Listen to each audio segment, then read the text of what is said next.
Is Marvel in trouble? This is the headline, and it is also on the cover piece for a new Variety article. An article where they deep dive into the problems at Marvel recently and all of the drama that has been happening at Marvel Studios as well. You may have heard some of the topics of this article be mentioned in videos recently, like the news that Marvel Studios may not only be considering recasting Jonathan Majors for the role of Kang, but also possibly getting rid of Kang the Conqueror in general in the MCU, and possibly be replacing him with Doctor Doom. Or the news that Marvel Studios may be considering bringing back Robert Downey Jr., Scarlett Johansson, and Chris Evans for the next part of the MCU, for the MCU reboot. In this video, we'll break down the entire article, go over the entire thing, and tell you exactly what you need to know. And there is a lot to dive into. And if you're new to the channel, be sure to subscribe so you don't miss out on any of the latest videos. And if you subscribe and leave a comment, you're automatically entered in our giveaway for a chance to win an Xbox Series X, a PS5, some Marvel Legends items, or some DC items. The winner picks one item, and we pick a winner at the end of each month. So the article starts off by giving us a little bit of tea, some inside information about what Marvel Studios has been up to. It starts off by stating, this past September, a group of Marvel creatives, including studio chief Kevin Feige, assembled in Palm Springs for the studio's annual retreat. Then it says, most years, the vibe would have been confident, even cocky, given how the premier superhero brand, owned by Disney since 2009, has remade the entertainment business in its image. But this occasion was angst-ridden. Everyone at Marvel was reeling from a series of disappointments on screen, a legal scandal involving one of its biggest stars, and questions about the viability of the studio's ambitious strategy to extend the brand beyond movies into streaming. It basically states all of the problems that we know Marvel Studios has been going through. Lately, the movies haven't been that successful, their streaming shows haven't been that successful either. The Marvels is looking to severely underperform at the box office, and of course we have the troubles that Jonathan Majors has been in recently, in which Variety went on to say the most pressing issue to be discussed at the retreat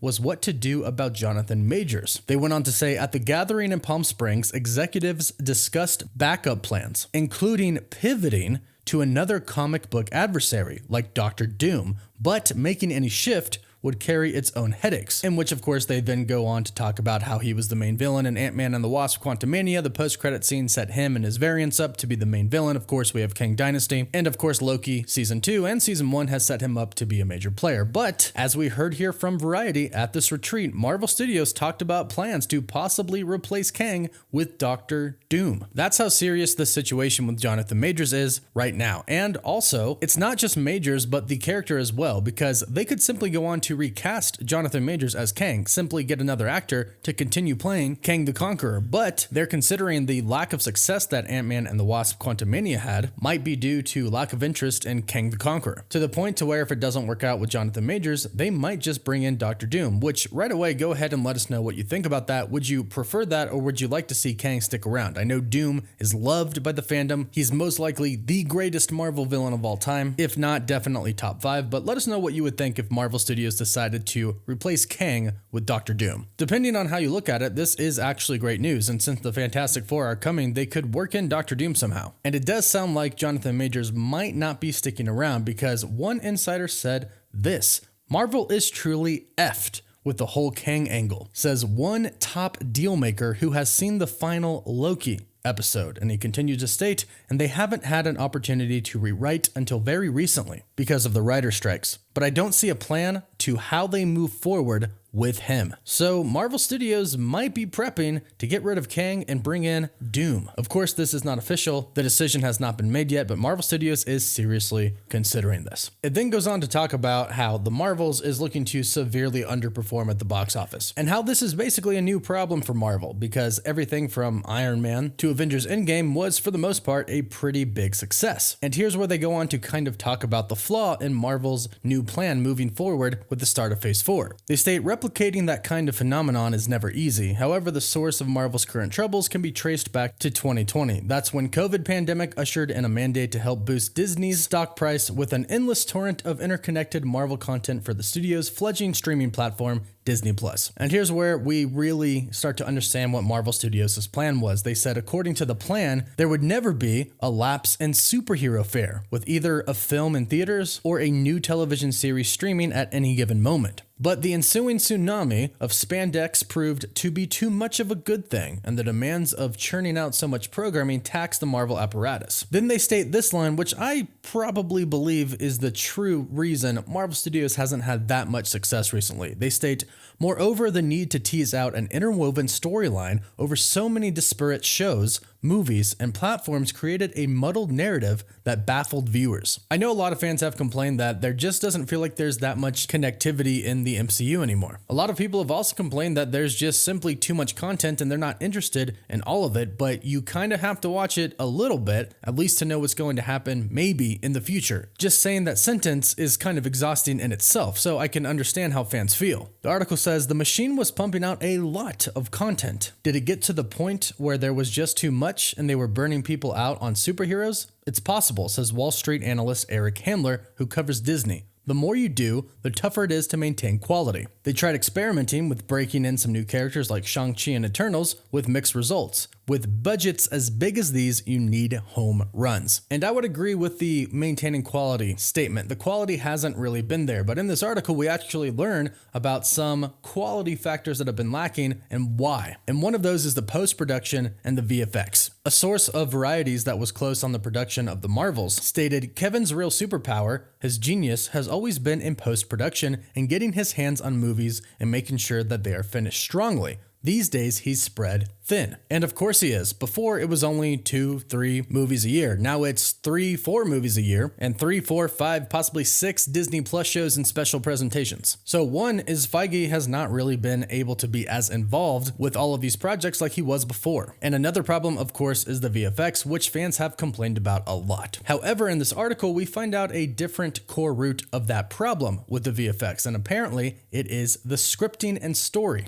The article talks about Victoria Alonso being fired because she was in charge of the post-production. And when they started to get some poor VFX out there, she was let go. That's the very short story of it. But Variety goes on to state that some internal sources suggest Alonso was a scapegoat and point to the She-Hulk VFX issues as a symptom of a deeper root, namely a lack of oversight on script development. In the original arc of She-Hulk, a flashback of star Tatiana Maslany's transformation into her Hulk character didn't take place until episode 8. But after Marvel's Brain Trust watched footage, it realized the scene needed to happen in the pilot episode, episode 1, so that audiences could see more of the character's backstory early on. That meant that the VFX team was tasked with fixing the mess in post-production. The so-called bad VFX we see was because of half-baked scripts, says one person involved with She-Hulk. That is not Victoria, that is not Kevin, and even above Kevin. Those issues should be addressed in pre-production. The timeline is not allowing the Marvel executives to sit with the material. So some of those VFX problems that we thought were just bad VFX were really actually due to the script. Now, of course, the VFX workers were working really long hours, and according to some sources, weren't getting paid that well, which is why they decided to unionize. So there were several factors, but it wasn't just the VFX team being bad at their jobs, it was the deadlines and the pressure and the things that weren't in their control, like the changing of scripts, that all contributed to it. And all the meanwhile, Kevin Feige being spread too thin to really dive into things like he used to before Phase 4 and Disney Plus. They then end the section on this by quoting Joanna Robinson, the co-author of the New York Times bestseller now, MCU: The Reign of Marvel Studios, stating this: the quality is suffering. In 2019, at the peak, if you put Marvel Studios in front of something, people were like, oh, that brand means quality.